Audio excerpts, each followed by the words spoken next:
ஹரஹர சங்கர ஜெய ஜெய சங்கர காஞ்சி சங்கர காமகோடி சங்கர. எல்லாம் வல்ல நம் ஜகத்குருவின் திருவருளால் இந்த நாள் இனிய நாளாக அமைய அன்பு பிரார்த்தனைகள். ஒவ்வொரு நாளும் பெரியவா காஞ்சிபுரத்திலே இருந்தபொழுது 13 வயதிலே சந்நியாச தர்மம் மேற்கொண்ட நாளிலிருந்து அவர் சித்தியடைந்த 1994 ஜனவரி 8 வரை பெரிவாளை தினந்தோறும் ஆயிரக்கணக்கான மக்கள், லட்சக்கணக்கான மக்கள் மகா பெரிவாளை தரிசித்து அதன் மூலம் பலன் பெற்றது உண்டு.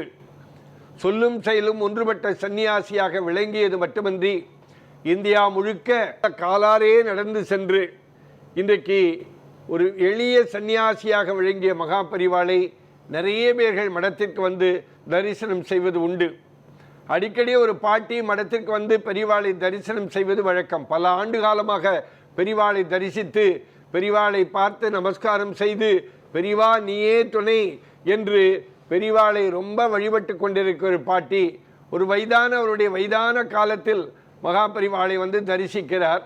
தரிசித்துவிட்டு மகா பெரிவாளை நமஸ்காரம் பண்ணிவிட்டு பாட்டி ஏதோ சொல்வது போல தெரிகிறது மகா பெரிவாளுக்கு. என்ன பாட்டி, உனக்கு என்ன வேண்டும், என்ன வேண்டுமானாலும் கேள் என்று கேட்டவுடனே எனக்கு ஒன்றுமே வேண்டாம், அப்பனை மகா பிரபுவை மகா பெரிவாளை தரிசித்து கொண்டே இருக்க வேண்டும், அது ஒன்றே எனக்கு வாழ்க்கையில் போதுமானது என்று போதும் என்று சொல்லி அந்த பாட்டி மகா பெரிவாளிடத்திலே சொல்லுகிறார்.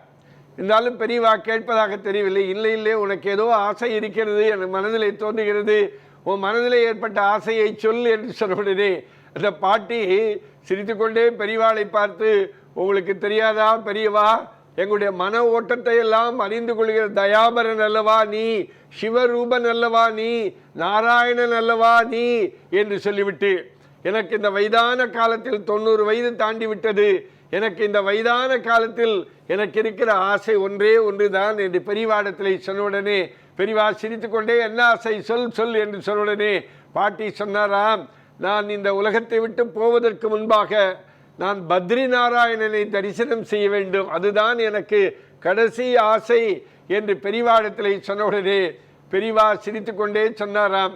பெரியவா பின்னாலே ஒரு மரத்தை காட்டினாராம். இது என்ன மரம் என்று பாட்டியிடத்திலே கேட்டவுடனே பாட்டியே சொன்னாராம், இலந்தை மரம் என்று சொன்னாலாம். உடனே பாட்டியிடத்திலே மகா பெரிவா சொன்னாலாம், இலந்தை என்றால் பத்ரி என்று பொருள் என்று சொல்லிக்கொண்டு நான் இங்கே இருக்கிறேன், இலந்தை மரத்துக்கு கீழே நான் இருக்கிறேன் என்று தன்னை நாராயணன் என்று சொல்லிக்கொள்ளாமல் இதோ இருக்கிறேன் என்று சொல்லி இது இந்த பத்ரி நாராயணனை தரிசனம் செய்து கொள் என்று வந்த பாட்டியிடத்திலே பெரியவா சொன்னாராம்.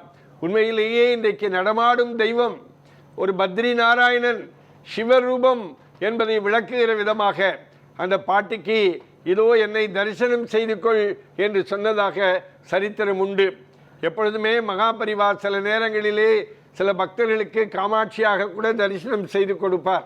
காமாட்சி இந்த உலகத்தில் இருக்கிற அத்தனை கடவுளருடைய மொத்த உருவம்தான் மகா பெரிவா.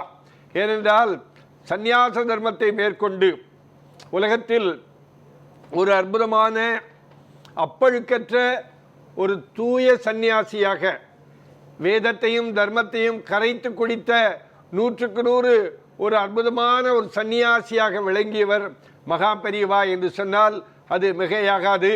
அப்படிப்பட்ட சந்நியாசி மகா பெரிவாளை பாட்டி அடிக்கடி போய் தரிசனம் செய்வது போல இந்தியாவில் உலகத்தில் உள்ள அத்தனை பேரும் மகா பெரிவாளை அவ்வப்பொழுது இருக்கிற வரைக்கும் மடத்திற்கு போய் பெரிவாளை தரிசித்து சிவரூபனாக அந்த நாராயணனாக மகா பெரிவாளை தரிசித்து பலன் பெற்றது உண்டு. மகா பெரிவா வாழ்ந்த காலத்தில் நூற்றாண்டிலே நான் வாழ்ந்தாலும் பெரிவாளை ஒருமுறை கூட பார்க்க முடியவில்லையே என்கிற ஏக்க உணர்வோடு சிந்திக்கிறவர்களும் இன்றைக்கு உண்டு.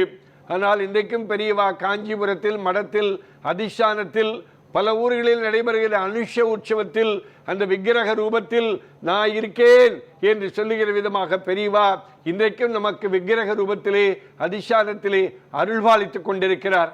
அப்படிப்பட்ட மகானை, அப்படிப்பட்ட சிவரூபனை, அப்படிப்பட்ட நாராயணனை நாம் அப்படியே நாம் தரிசித்து நாம் மனக்குறையை நீக்க வேண்டும் பெரியவா என்று உண்மையான வேண்டுதலோடு வேண்டினால் பெரியவா கண்டிப்பாக நமக்கு அருள் காட்டுவார்.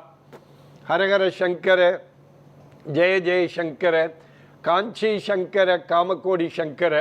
எல்லாம் வல்ல நம் ஜகத்குருவின் திருவருளால் இந்த நாள் இனிய நாளாக அமைய அன்பு பிரார்த்தனைகள். ராம் ராம்.